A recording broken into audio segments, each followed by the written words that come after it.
14 more yards than Rudolph. I'm taking Rudolph plus 9.5 here. I think the game script favors him a little bit better. Mayfield has been terrible this season. They're probably going to run the ball heavily, and this Pittsburgh defense is good versus the pass. Rudolph may just dink and dunk the entire game here, but it doesn't matter to me. They're a little bit of an underdog here. He has a better matchup in terms of defense, so I'm taking Rudolph plus 9.5 for passing yards. Beckham over under 1.5 receptions, more than Juju. I'm taking Beckham here. While Beckham has not been consistent in terms of targets throughout the season, Vegas currently has him pegged for 4.5, along with Juju, but heavy juice on the over for Beckham. Heavy juice on the under, around 150 on both sides here, with a massive edge to Beckham here. I think that he gets 1 to 2 more receptions than Juju. I think that he's the better play here. Last up, Johnson versus McDonald reception yards. Vegas currently has Johnson pegged for 20 more reception yards than McDonald. Granted, these guys are very volatile in terms of how many yards they're going to get. Either one of them go off for a big play, but I think Johnson's the more likely guy to get 11 more yards than McDonald here, so I'm rolling Johnson. All right, next up, we have my third prop. It's a 2 out of 3 over-under in the Thursday Night Football game. All right, so RA went through Chubb, everything with him, taking the under. RA went through Rudolph, everything with him. I'm taking the over. Again, their median outcomes are probably going to get them the under for Chubb and the over for Rudolph, so it's pretty easy there. Next one, Baker Mayfield, over under 16.5 points. That's a little bit tough here. I'm taking the under. While I haven't pegged for close to that number, I think the maximum amount of variance and how bad he can be is probably going to get in the under. He's only pegged for 244 passing yards. And even if he gets 2 touchdowns at that number, he will still not end up hitting his over with this number. So I think more likely than not, he's going to end up with around 1 passing touchdown. So he'd have to go for well over 300 yards in order to get this. So I don't think that it happens here. Plus, he'd have to be turnover free. So I think you take the under here. It's real simple. I think it hits 70% of the time. All right, guys, last up, we have my last prop of the night. Before we get to that, don't forget to like and subscribe over on the YouTube channel. Let you know exactly when these videos come out so you can get them in and you can get some money here. And leave any of your favorite props or any comments you have in the comments section. But let's get to my last prop of the night. It's a 2 out of 3 rapid fire for the Cleveland game. All right, so this one based on fantasy points. First off, Rudolph versus Chubb here. Again, unless Chubb gets a touchdown, Rudolph's going to take this, I think. Getting 3.5 points. I have him projected for around 1 less point than Chubb here. And there's a whole lot less variance when you have a massive amount of passing yards that can get him there. Plus passing touchdowns. Rushing touchdowns are a little bit more volatile. So I'm taking Rudolph over Chubb, especially with Hunt coming into that offense. Granted, they're both going to be on the field at the same time, a significant amount. I'm taking Chubb here. Next up, Beckham versus Mayfield. If Mayfield has a big game, Beckham probably has a big game. He's getting 2.5 points. It's a full point PPR site, so I think that I have a lean towards Beckham here. If Mayfield goes for 2 touchdowns, that's where he ends up beating Beckham, but chances are Beckham's going to end up getting one of those touchdowns. So I really like Beckham here, getting 2.5 points with a large amount of ball. He's going to get, last up, Juju versus Samuels here. Connor's coming back in the offense. Samuels will still be involved, but I think Juju's going to get a significant volume of targets. He's going to be the main guy in this offense here. I think Juju ends up outdoing Samuels. I don't know how much he's going to be in the game during this game with Connor but getting back, but I don't think he has a whole lot of touchdown equity. Yes, this is full point PPR. Yes, Samuels could get a decent volume, but Juju should end up with around 40 more yards than him, 45 more yards than him, and probably a few more receptions. So I'm taking Juju in this one. All right, guys, thanks for watching. We'll be back again next week with some more props to you. Good luck on all your props tonight. I'm out of here. See you, kids. Hey, thanks for checking out our videos. If you want more expert advice on DraftKings, FanDuel, or any other daily fantasy sports, make sure you check out the current videos playlist.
Bienvenidos, amigos. Hola. No, I'm going to bail on this Spanish. Even though I'm a Spanish minor, I have to take this home in English. This is the Week 11 Bankroll Challenge.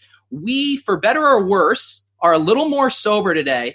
And we are joined right now by a very special guest. He's a man, behind the curtain at RG. He's the product manager. You might also know him from his conviction plays. He gave you Darius Slayton last week. He told you to fade David Montgomery last week. And he also earlier this season took second place in the luxury box for more zeros than my brain can even comprehend. Erik Beimfohr, welcome to the show.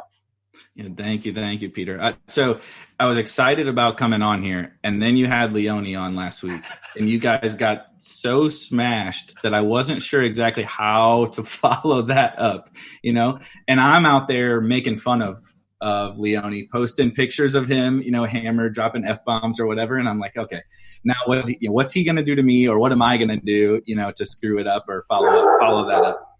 Well, you got the dogs. And I saw you take a pull from a sip. It vaguely looked like a White Claw to me. Is it you have no, it's a Monster.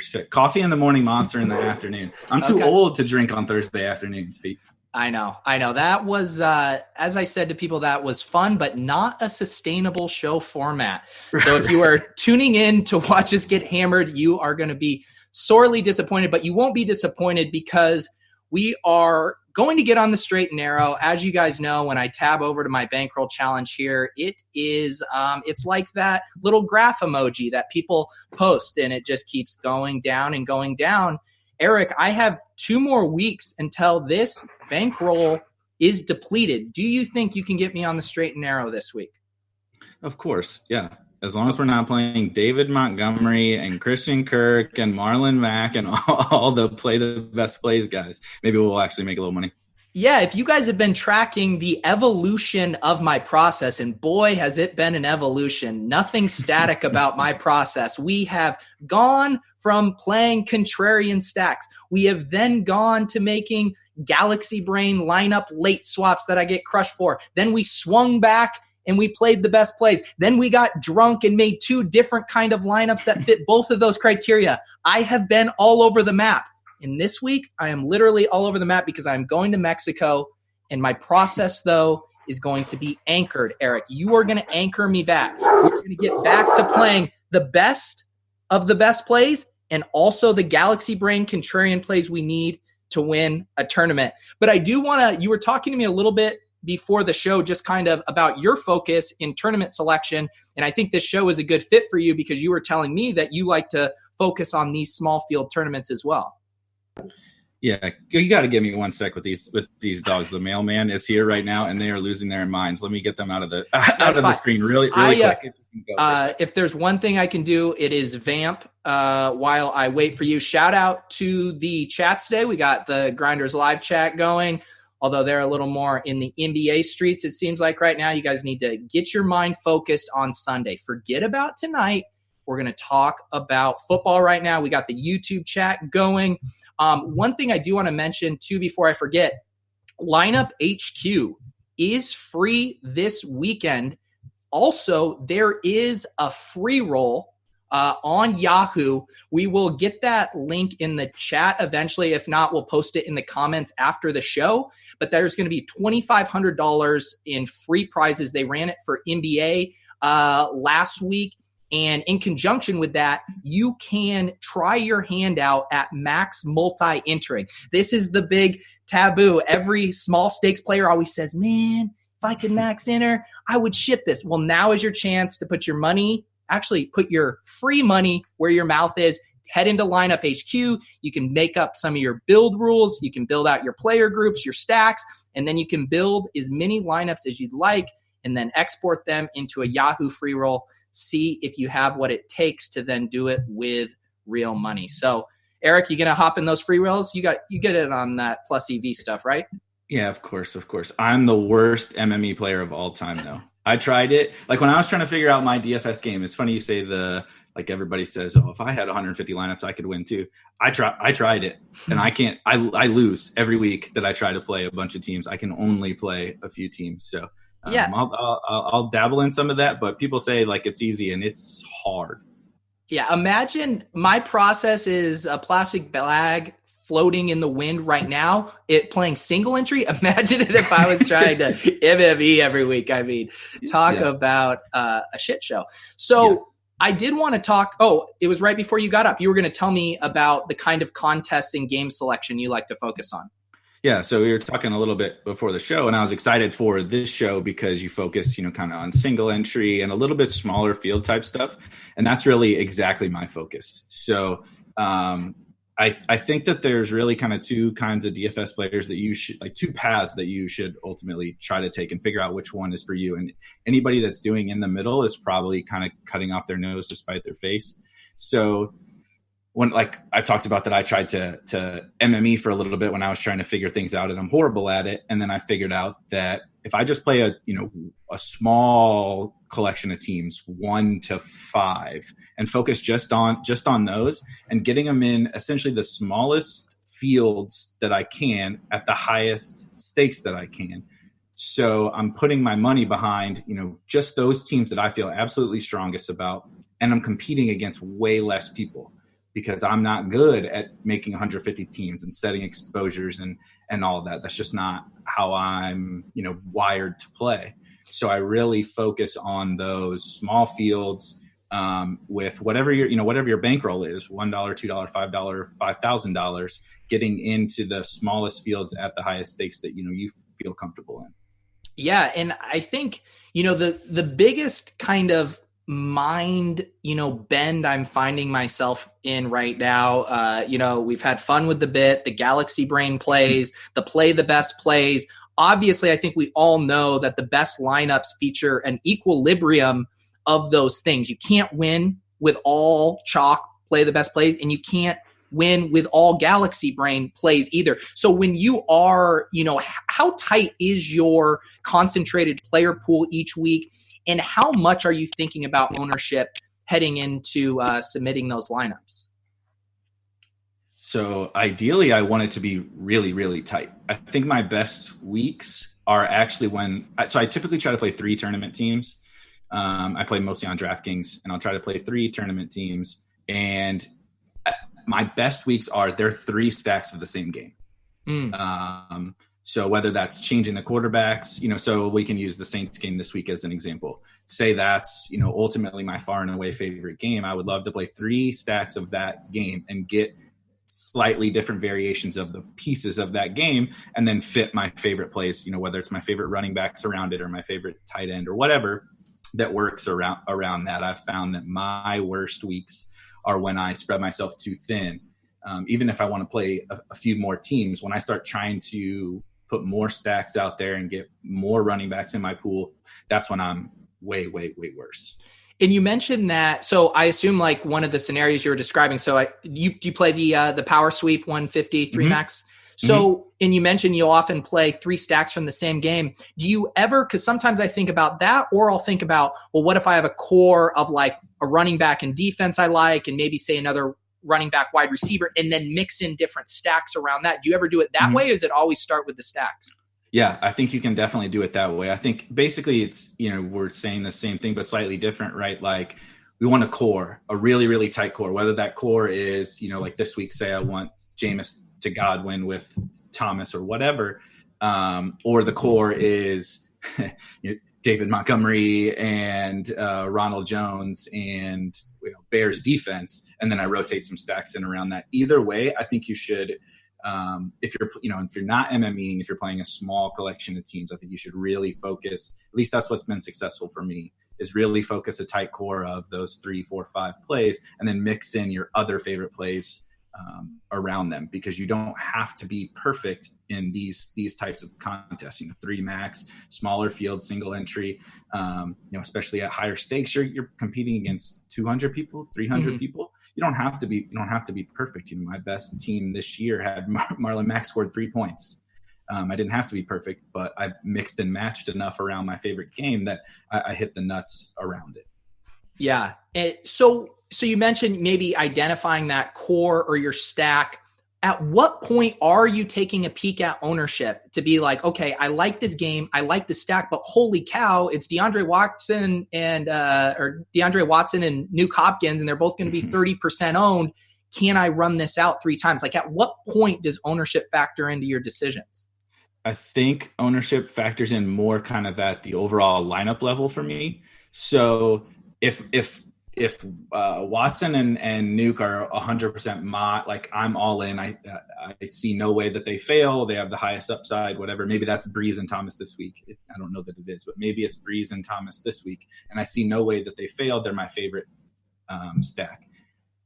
Even if they're chalky, I'm okay with that. But then I start looking at the rest of my lineup, and I can't be playing so maybe I don't want to play David Montgomery last week with that stack, right? So if I was playing Christian Kirk with Kyler and Godwin last week and whoever, I probably shouldn't be playing David Montgomery in that lineup or some similar situation to that. I care about it more at the overall lineup level.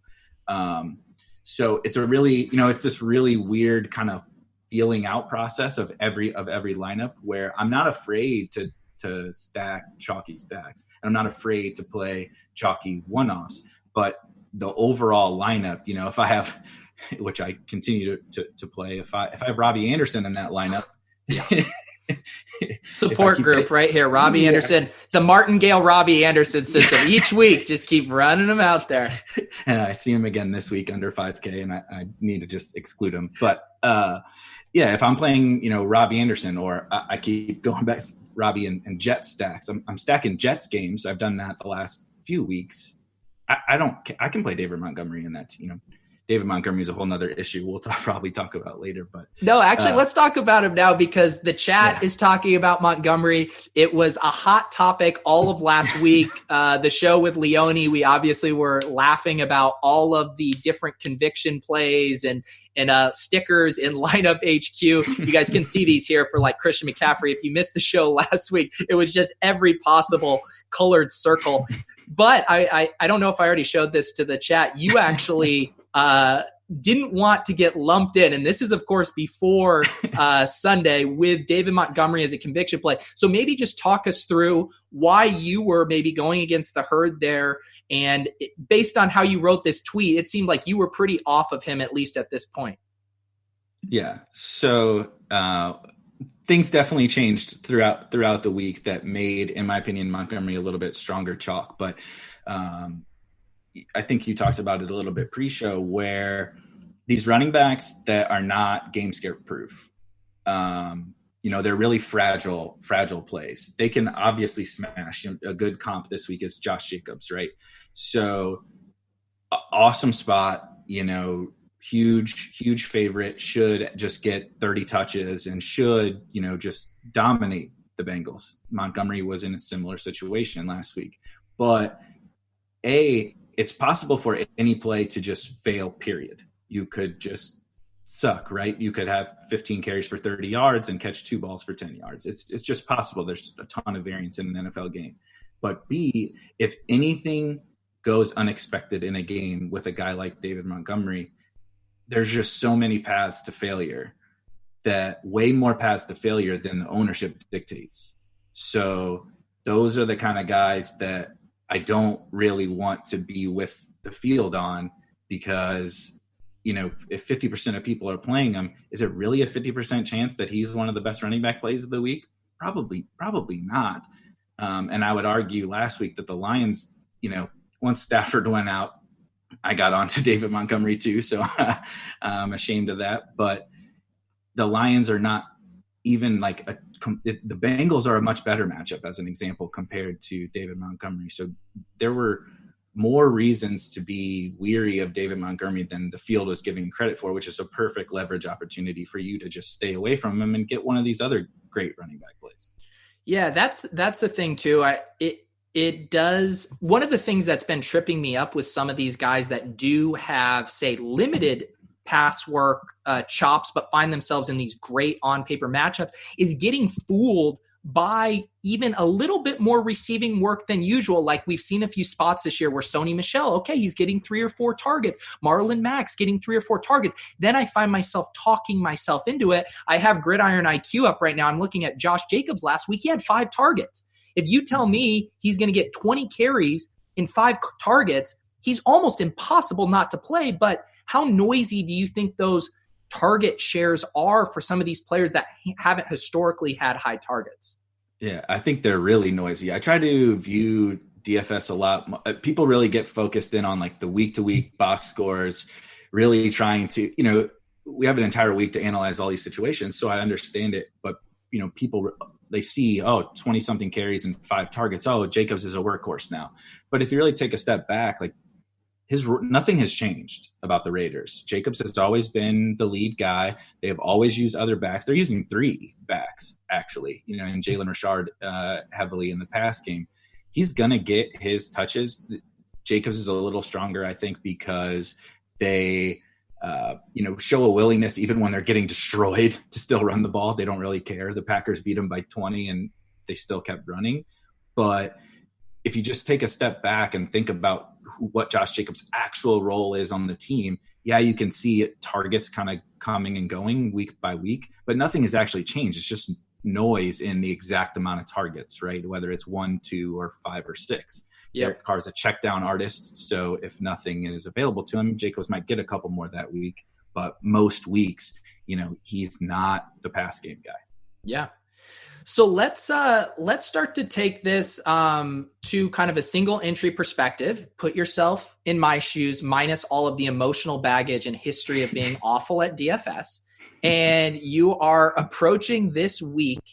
And how do you narrow down what is the stack or the core I'm going to play in my single entry? Are you gravitating toward the highest total game? Are you trying to find an under the radar stack to start with? Like, where do you even start? Because, every week I get my spreadsheet going, and of course there's a few games I like, there's a few stacks I like, and then I'm always like, that's where my mind really starts to overheat and malfunction is when I'm like, okay, now which of these directions do I go? How do I put the pieces together? I realize I just asked you, how do you play DFS? Yeah. No,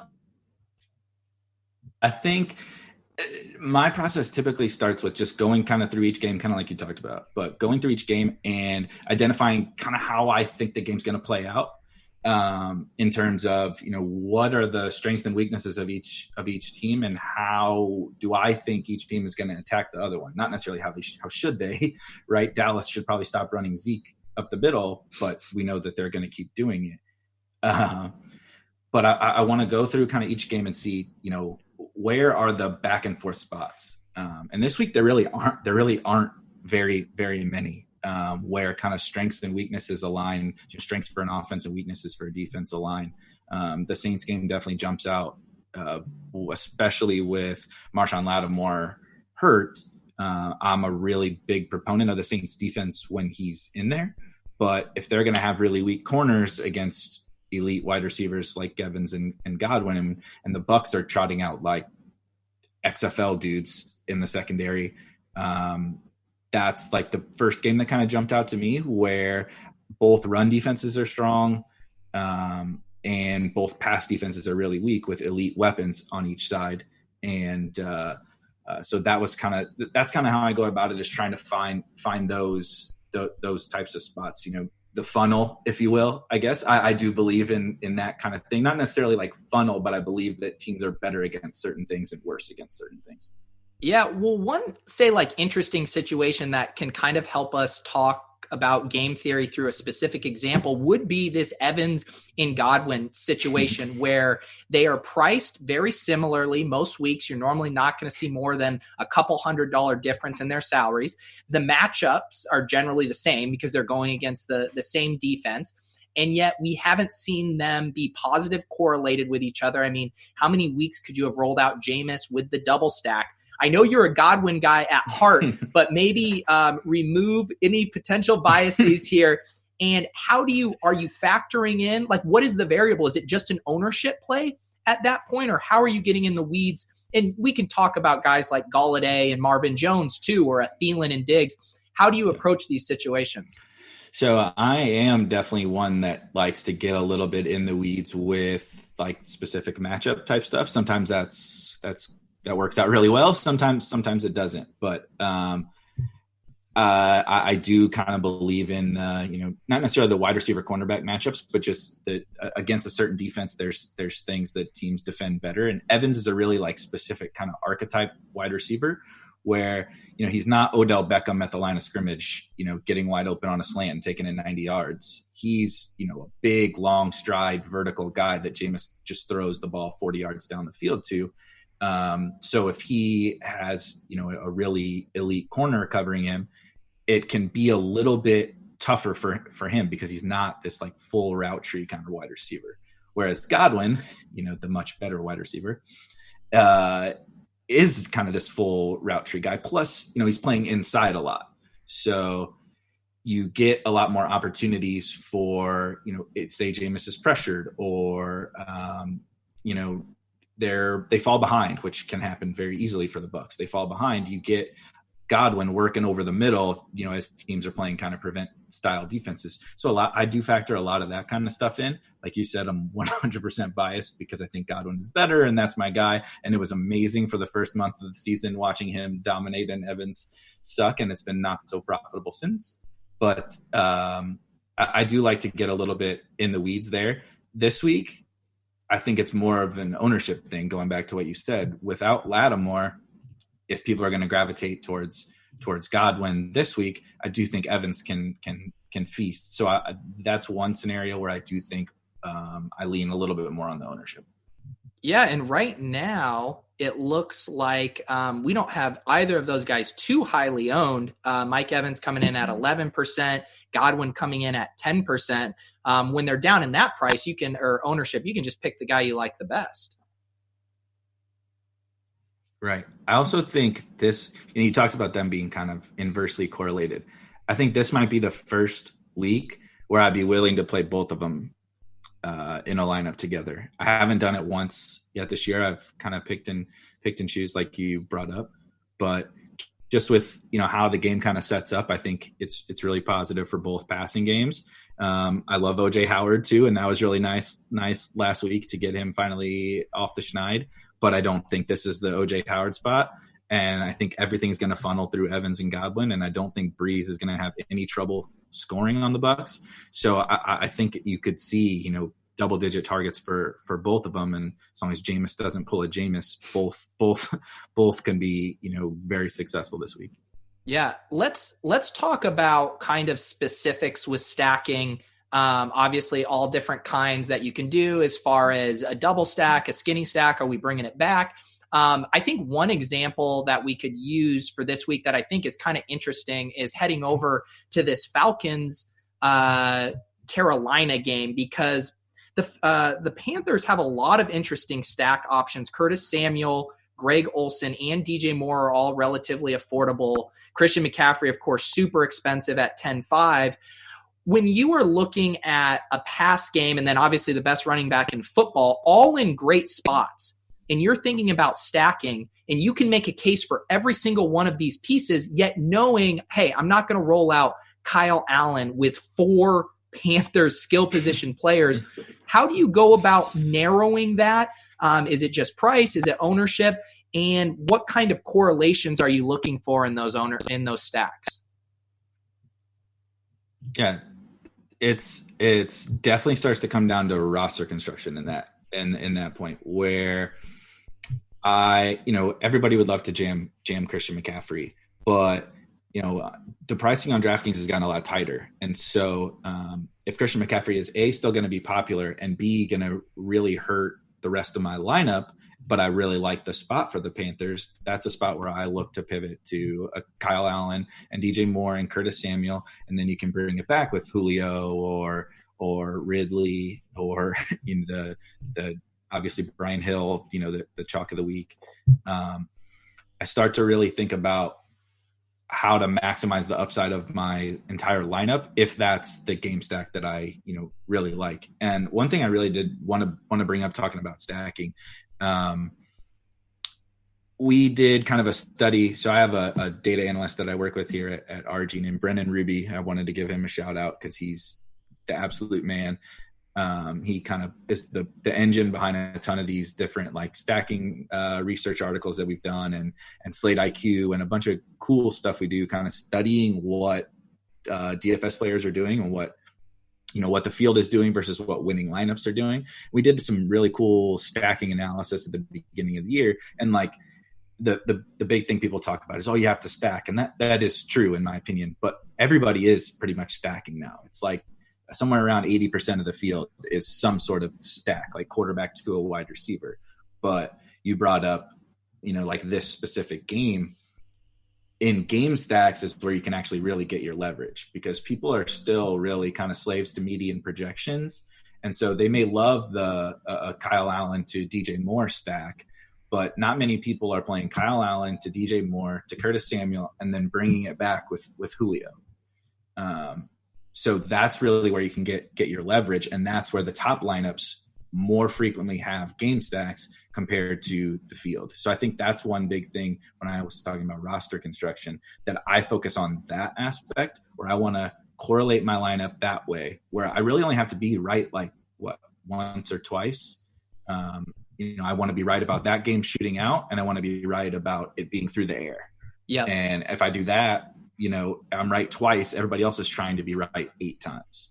Right. So in that specific example, and I guess we can get your take here about Brian Hill being good chalk or bad chalk. I mean, are you hesitant to run out a Kyle Allen to Panthers with Brian Hill on the bringback? Do you think that's going to be too chalky and you'd prefer to go to a pass catcher? How do you think about those bringbacks?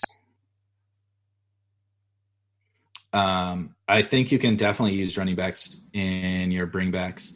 I would probably like to use Brian Hill in a case like Brian Hill, where we know he's going to be, this week's David Montgomery.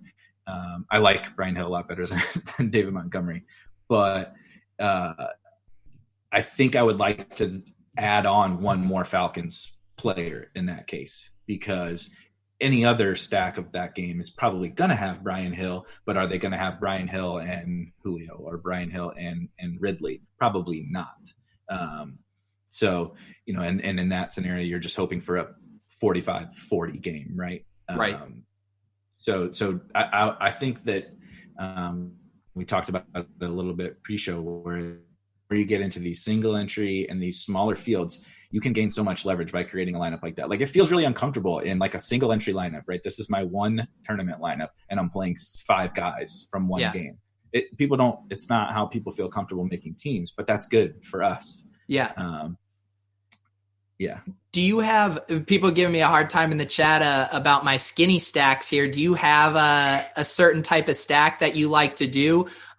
Especially with the context of like, there haven't been too many weeks where, the Galladay and Marvin Jones are both hitting in tandem. I guess like I keep going back to that Panthers example, because I do like all of those pass catchers, and I don't know where to start with. Okay, do I do more with Olsen? Do I Olsen with Samuel? Do I do both of the receivers? How do you think about those pairings, or is that you just drilling down into the matchups?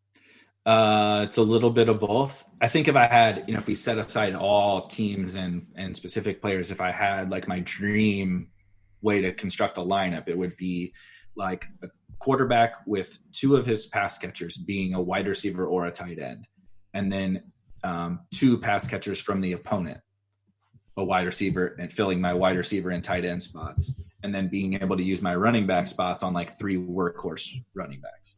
That would be like just the total dream. You get 3 workhorse every down running backs that catch passes, and you use those guys and your running backs in flex, and then you get a game stack with all those pass catchers where you're assuming that it shoots out and you're getting a ton of PPR value and obviously points scored in that game. That would be like the dream. It obviously doesn't play out like that all that often, but I think that's like, I kind of go in week by week thinking about it like that. Like, I want to construct my teams kind of like that. Yep. Yeah, no, that makes sense. And you definitely have to make some sacrifices. It's like we all love playing Lamar Jackson, but if you're playing Lamar And then it's like, well, you're not going to be able to get in, you know, a Dalvin Cook and Christian McCaffrey and a Mike Evans or what, you know, like at some point we have to take some value. But it does seem just overall that, you know, taking the discount at wide receiver as opposed to running back is really how to do it. Although now that we're later in the season, we're seeing more attrition with these running back injuries, that we are getting some good running back chalk. You know, Jalen Samuels a couple weeks ago at 4,000, great chalk. I'm kind of with you. I'm starting to feel like Brian Hill, you know, we look at he only had 2 targets last week, but he wasn't ceding workloads to anyone else. And they were in a positive game script, weren't they, for most of that game? Yep. Yeah, they beat the shit out of the Saints. Yeah. Real quick. So Stan Lewandowski in the chat, he's had a few things. He said, I have to turn it around this week. And then he says, how's your self-esteem right now? Worried about you. So, Erik, I am going to address this. Stan, thank you for asking. I appreciate that. I'm doing good. I don't know, Stan, if you're familiar with boxing, but they often talk about a fighter having a good chin, right? Being able to absorb a punch. I have a strong DFS chin, Stan. I have taken it repeatedly, week after week after week. And yet I get up, Stan, and I get in these streets and I bring on smart guests like Erik, and I'm looking at all of the important information and I'm ready to get after it. Okay. So to answer your question, Stan, morale is high. It is high. My chin is in great shape. So thank you, Stan. Erik, now that I went on that rant, how about we build a lineup here on DraftKings.com. As you guys know, last week I played the best plays at FanDuel. It did not work. They were sober plays, apparently, and we ate way too much chalk. My chalkitis flared up, and I'm ready to mix in a little galaxy brain with Erik over here on DraftKings. Erik, do you play in the SPY at DraftKings? Yes, I do. Yeah. So what when you go to start making your SPY lineup, you said you normally make, say, 3 tournament lineups. Are you just putting in one of your tournament, like say your 3 max teams, or are you then tweaking one of those even more so for the SPY? Yeah, so I would say I have like a slightly more main tournament team that would my 3 teams will go in like all the 3 max stuff and some other contests, but then in like single entry stuff, I'll have kind of that one main team that goes into like the SPY and those kind of things. Yeah. That makes sense. Yeah, I have done a little 3 max stuff myself, and I found myself kind of tweaking one of my 3 max teams a little bit, but I'm starting to think that just having conviction on whichever one of those I like the best to play in this as well. So as our guest, I want you to be able to give your Erik Beimfohr stamp on this lineup. So you can open up with a correlation play you like, a stack you like, however you want to point this lineup. And the goal of this isn't to do what we do on the Swolecast, which is really throw a bunch of shit against the wall. We are going to try to correlate this, really build this in mind as if both of us were building this together. So it's all you. All right. So I talked a lot about, the Saints Bucks game is certainly not like off the board, off the wall. I think people are going to be interested in it, but piece in there to start, and then you can go after that. It's Traquan Smith. Oh, yes. So, yes. Yeah. So okay, I like to get a little galaxy. I like to get galaxy brain too. Trust me. Dude, we only talked about it last week. Dude, I am so excited. I was going to talk about him on the Swolecast. I was so excited. I'm going to go over to my spreadsheet player pool here. You'll see him bolded down here. Second in routes run last week. He played 83% of the snaps. Yeah. No one is talking about him. This is what we're back, baby. Galaxy Brain is back. So, make your case for Traquan Smith, because I am fired up. All right. So I also 2 things. All the data from last week is absolutely amazing. He came back from injury. He played nearly every snap. Ted Ginn is awful and old and dropped 2 balls, and Traquan is young and actually good. I think they want him. They talked about before the year that they wanted him to kind of take a step, and I think they want him to be the number 2 there. So he has just as good of a matchup as Michael Thomas. He's 3,800. Michael Thomas is 9,900. He's not going to get anywhere near the volume that Michael Thomas is, obviously. But in the arguably the best game on the slate, a really talented $3,800 guy that allows you to fit a bunch of other good plays. Who can Traquan can score a 70-yard touchdown.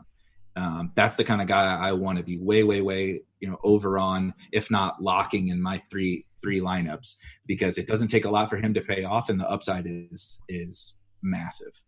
Yeah, and there were inklings, a lot of the guys that look at prospect profile, shout out to Sean Siegel at RotoViz, who looks at the second-year breakout guys. And Traquan Smith profiled coming into the season as a Cortland Sutton type guy. All of his previous metrics, the situation pointed to a breakout, and now we're getting him under the radar, like you said, in this nut matchup. I love the call, Eric. I could just come over there and kiss you.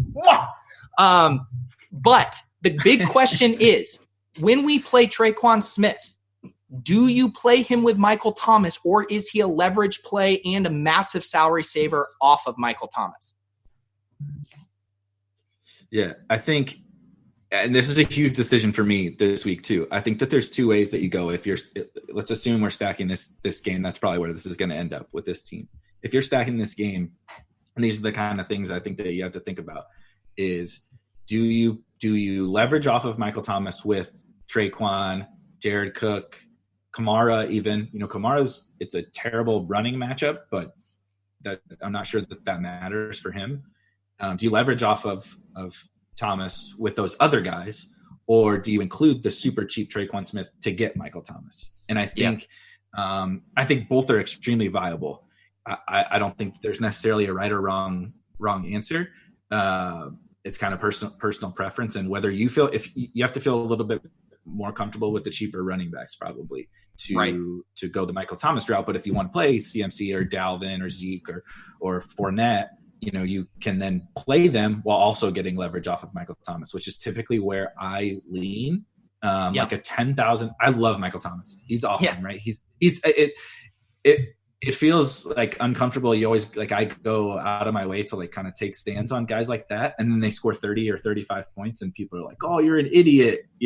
How you said to fade Michael Thomas. I'm like, yeah, but he scored 30 points and he's 10K. Is that really that damning to my lineup? Not really. So that's kind of how I try to think about it. Is you can't be afraid to fade guys who are going to do well, as weird as that sounds. I know Michael Thomas is going to do well, but everybody knows Michael Thomas is going to do well. But if he scores 50, I'm dead. But if he scores 30, do I really care that much? Right. And I'm also at the point in the season where I have been called an idiot for so many different reasons that I can now do literally whatever I want, and being called an idiot is just all the same to me. So that feels good. I do kind of like your line of thinking here of maybe using this potentially. To me, obviously, if we play Michael Thomas with Traquan, we're playing Drew Brees. Right. That's a must. I kind of want to maybe go in a different direction here.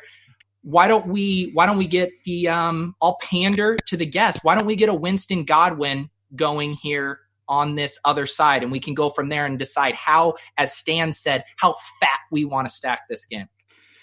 If we're being honest, if I was on and we started building a team and it didn't have Chris Godwin, what the hell are we even doing here? Yeah, I was. I thought for a second about trolling you with the Evans play, but come on, I'm too nice. If I would have logged off, if you would have put Evans in. Yeah. That would the dogs would have magically have needed some attendance again. Yeah. Okay. Yeah, exactly. So now we have Winston to Godwin. We got Traquan coming back. We're in pretty good shape salary wise. Where are you going here? Do you want to zig and get us some of the mega chalk in, or do you want to keep loading up on this game? Yeah. So where I think I would go next is lock in a running back. And I know we spent a lot of time talking about chalk and especially David Montgomery, but I think in general, I do typically play a little bit chalkier running back plays. I think just the ownership is like a little more efficient on running backs. There are so few workhorses, and pricing is typically really, really strong on running backs, like really tight on running backs. So when you get the workhorse for cheap, like you said, Jalen Samuels a couple weeks ago, like I typically, again, that's also why I focus on kind of like smaller fields and that kind of thing, because I don't need to take massive stands against by far the best running back play of the week, and that's Brian Hill. I won't be fading him. I don't think anyone should fade him. He's also from my area, so I'm totally biased. He went to high school right near me. He was a monster at Wyoming. I actually think he's good. So all my biases are totally like in this lineup. Like I love Traquan. I love Godwin. I'm secretly a Jameis fan. So like we're making my dream team right now. Yeah. And am I the only one now in this industry that doesn't have a personal connection to Brian Hill? I mean, he's on Maddox podcast. He's from your area. I mean, I feel like I need to bump into him in the airport or something just so I have a Brian Hill anecdote with the rest of you guys. Tweet at him from the man's account. I'm sure he'll like follow up right away. There you go. I mean, I would never, I personally don't have the credentials to get into that account, but I will pass that along. Okay. Yeah. So I agree with you 100%. Brian Hill to me feels like good chalk this week. I am going to maybe do like a little mini correlation here with Brian Hill. I do like the Carolina passing side a lot. I still don't have a strong take on who I prefer, Samuel or Moore, but I really like Greg Olsen this week. And because tight end is kind of gross, I like his price point. I believe he had 9 targets last week. And then again, this matchup just sets up really well. And as far as kind of like a one-off or a mini correlation, how do you feel about Greg Olsen in this lineup? I really like it. I think that's another way to like really easily get leverage on the field and minimize like the amount of times you need to be right? Like everybody's going to play Brian Hill, but and people are going to play CMC or Carolina guys, but like not enough. And if you're assuming Brian Hill is going to do well, Brian Hill's going to do well in one of two ways. He's smashing on the ground and scoring touchdowns, and the Falcons are winning, or the Carolina scores a ton and Brian Hill's catching a bunch of checkdowns. Like either way is good for Brian Hill, but on the opposite side, either way is also really good for Carolina. And like you said, tight end is, I don't think I like a tight end. I like a tight end. I know Olsen's at the top of the list, near the top of the list. I mean, like Andrews is so expensive. Kittle's not going to play. Yeah. Ertz in a really bad matchup. I mean, I think Waller, just kind of pure like upside points per dollar, would probably be my second guy, but even he is like hard to fit in. So I find myself gravitating to Olsen. I guess like the other thing, if you are stacking this game, I think you could go to Jared Cook as well, right? That other game. Right. So that's when I think it's important to focus more on, like, especially at these weak positions, or maybe you're like in a crunch with, you need a cheaper guy, to focus more on the correlation aspect as opposed to necessarily the best play. Like, it's not that Olsen isn't the best play, but tight end's horrible. Everybody's going to have plays that they don't really feel comfortable with. So you should give yourself a leg up by correlating him with someone else in your lineup, just like you did. So also I would rather side with, okay, toss Jared Cook in or play Greg Olsen to bounce him off of Brian Hill. Yeah. All right. So we got a little correlation here with Hill and Olsen. Hill will be chalky. Olsen, hopefully not mega chalky. This feels like a decision point with this lineup. You have some salary to work with. Which direction are you going here? This is when things start to get dicey. I've tried to start building teams this week, and I get to like this exact point of these teams, and it's, because it's, do I go to Thomas or do I go to CMC or an expensive running back, or do I go, punt running back? This is, I think, like the biggest decision point for me this week. So I'm gonna like totally punt this back to you, and I am gonna play Mike Evans. Okay. Wow. Okay. Put that decision point on you. Godwin and Evans. Yep. Wow. So this is actually, I mean, can we just process what's going on here? You just told me earlier you were going to log out and walk away if I troll pick Mike Evans. Little did I know 10 minutes later you would be putting him in the lineup yourself. What is going on? I told you I liked both of them this week. It's the first time ever. So this is a fact of what's going to happen. Chris Godwin is going to go off. He's going to have 200 yards and 3 touchdowns, but I'm going to have all these double stacks and Mike Evans is not going to catch a ball. Like it's a fact because it'll be the first time I played Mike Evans this year. So, but your working theory then is because Godwin is going to eat for 2, you can just play both and still get your points per dollar spread across both of them. I don't really want to think about it that way because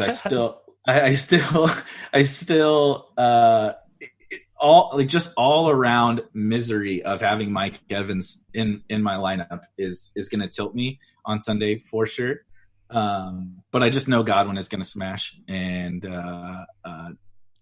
the game is just going to blow up. I don't see how it doesn't blow up. So I'm just going to plug my nose and click on Evans. Okay. So if we're doing this, if we have Winston and we have Godwin and we have Evans all popping off, we are going to need another Saint. And we cannot afford Michael Thomas in this lineup. But I bet if we try hard, we can afford one Mr. Alvin Kamara. I feel like that's the direction this lineup has to go. Do you agree? I agree. So, people want to worry about the Bucs run defense. They've been one of those obvious funnels this year, but Alvin Kamara, we don't really care about him running between the tackles. We want him out in space, catching balls, and hopefully returning to form where we see him snap off a couple of these big plays, which it seems like forever we've seen that from him.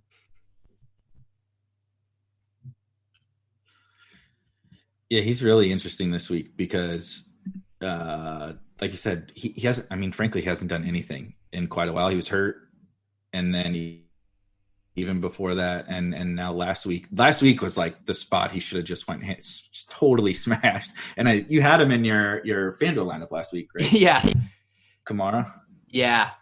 4 carries for 24. Pretty nice ownership there at 13%. I mean, he did have those 8 receptions, which don't rack up quite as quickly on FanDuel, but I still liked it as a little leverage play. Like you said, we're going to look like idiots when we fade Michael Thomas, but like you said, how many percentage of the time does that, production switch where Alvin Kamara is the one in the catbird seat? So I don't really have regrets about that play.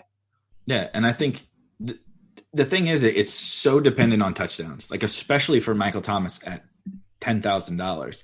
He could have an awesome game. He could catch 12 balls for 150 yards, which sucks if you faded him. But if Kamara and Traquan score the touchdowns, it doesn't you're golden. You don't necessarily want them. And then, on the other side, the Bucs are going to have to be throwing if those guys are smashing. And so hopefully Evans can actually get his too. Yeah. So I don't want you to get stuck. Let's collectively brainstorm defense, and then I'll let you fill out our last slot with what salary we have remaining. I think defense is also similarly to tight end. It's kind of gross this week as far as I'm not seeing a lot of kind of good just value plays. Like normally I feel like we're in the 2.8, 2.9 range. Obviously we're not playing the Saints defense in this lineup. Where are your thoughts at both in general, as far as just punting defense? Last week I played the Browns. Everyone was on them. They flopped. The Lions are kind of a decent punt candidate this week on DraftKings at 1,800. How do you go about approaching defense in tournaments? Yeah, I try to be different at defense. Sometimes it's hard. I, like an idiot, played the Browns and the Bears last week too, and that was terrible. But I try to be different at defense just because, there's so much volatility in defense scoring. It's basically all touchdowns. So I really try to galaxy brain the shit out of defense. So I have one for you this week. I don't know if it fits our kind of salary that we have left, but there's a $1,500 defense this week.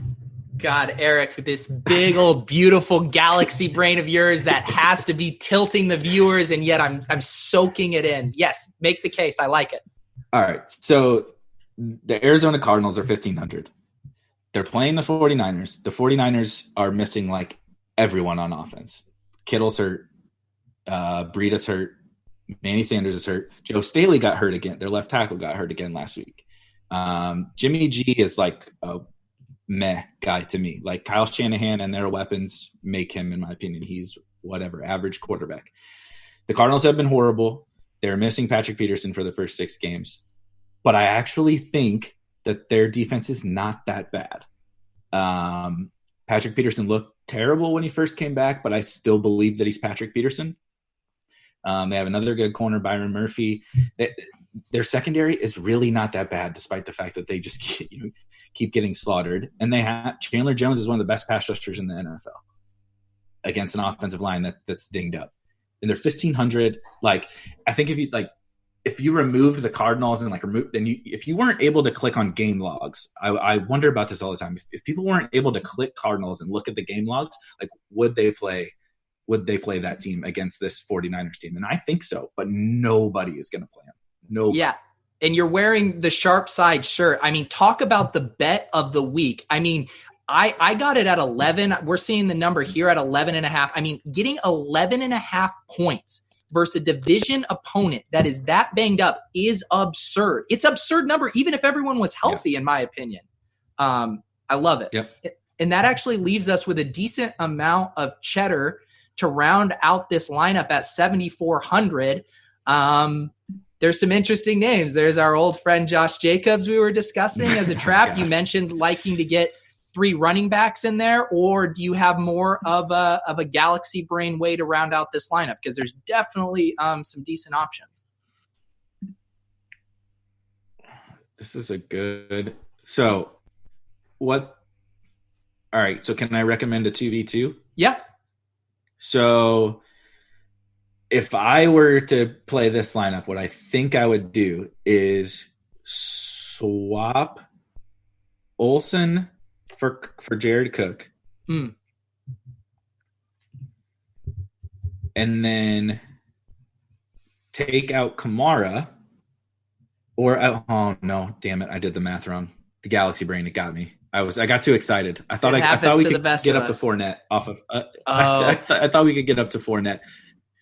So anyway, that's how I would like try to start tinkering from there when we have that last spot or whatever. See how I can. Well, yeah, here we go. So you can take out if we play Olsen. So I don't know if you want to just. Oh God, Dwelly, the flow chart. The Dwelly maker is what I call him. Yeah, the Dwelly maker. I know, because then you're also just a couple hundred off Howard, although you'd have to really have a big, beautiful galaxy brain to play $3, wouldn't you? Yes. And I feel like I have a massive galaxy brain, but even I can't stomach that one. Yeah. So, but I think the point you're kind of making here is that you are willing to if you're going to make some sacrifices, you're willing to do it at tight end and defense, and you're willing to do it in order to get up to a guy. Basically what you're kind of saying is you're seeing a tier break right now at that 7,400 range versus getting up to, I'm going to guess Fournette is kind of like the last of the bell cow running backs you would feel comfortable in. Right. And I don't think this lineup is super chalky, but let's toss on the premium filters here. Yeah, let's see. So Brian Hill, that's pretty low owned actually. Jeez, Jameis is 2%.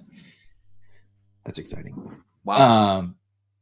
So I don't think this is too bad. So I think you could play someone like Jacobs in this lineup. I'm just skittish on kind of like we talked about with the Montgomery thing with Jacobs. But I do think he's a fine play.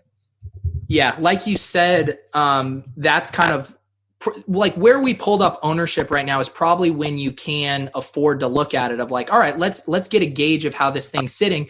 We don't have anything other Brian Hill over 14%. We can eat at 20% Josh Jacobs if we so choose. The other nice thing about that play, Eric, is we have some optionality with him going in the 4 p.m. slate. So there could be some pivots we could make. And then we'd also be able to, say if you went down from him to, I don't know, a Tyler Boyd, or you went, what is Edelman? Would you be able to play him? Someone like that. Actually, there's not enough money for him, just off by a couple hundred. But I guess the point is, by playing a 4 p.m. guy, depending on how this lineup, obviously, if this lineup crushes and our game blows up, we can let it ride with Jacobs.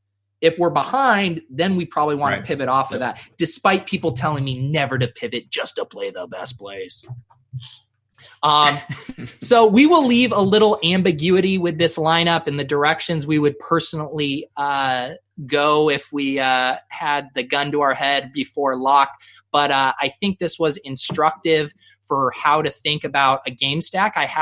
We haven't had too many of those quintessential like blow up games this year. There was that, what was it? Was it the Seahawks one a few weeks ago? Yeah, Seahawks Bucks. Yep. It's always the Bucks. It's always the Bucks. The Bucks. The Bucks and the Rams blew up. The Bucks and the Seahawks blew up. It's always the Bucks. Yep. So thank you guys to everyone in the chat today. Huge thank you to Erik Beimfohr for bringing some sobriety and level-headed analysis to this show. And a few housekeeping things. Again, don't forget about the free roll, guys. Lineup HQ, that was this tab here. If you're wondering about all these projections, the ownership percentages, being able to build your build groups, locking in, excluding guys, making 150 lineups on the fly, this is that tool. It's going to be free this weekend, and then you can MME that $2,500 free roll on Yahoo. Get in the mix there. And then as far as the bankroll challenge, guys, I am heading to Mexico. I have pre-regged for the Spy. I need to find a way to get sober on Sunday morning, and I am going to pull it together this week, guys. I am going to pull it together. We have to book a win, Erik, right? We have to. Erik, please tell me that you agree. It's happening. It's happening. Hey, this is first round of King of the Beach too. Ooh, okay. That's right. It's happening. Well, I am going to be king. It's a lock. I'll pay for your entry if you don't win this week. See, we haven't even had to cross that bridge yet. I have some ideas of how I'm going to raise money. I've been looking in those couch cushions for $100 bills. They are not there, but we don't even need to worry about that, though I appreciate the offer because we are booking a win. The Bankroll Challenge review video might be a little late this week because I am going to that game in Mexico City on Monday night. But again, thank you guys for tuning in. Thank you to Erik, and we will see you guys next week.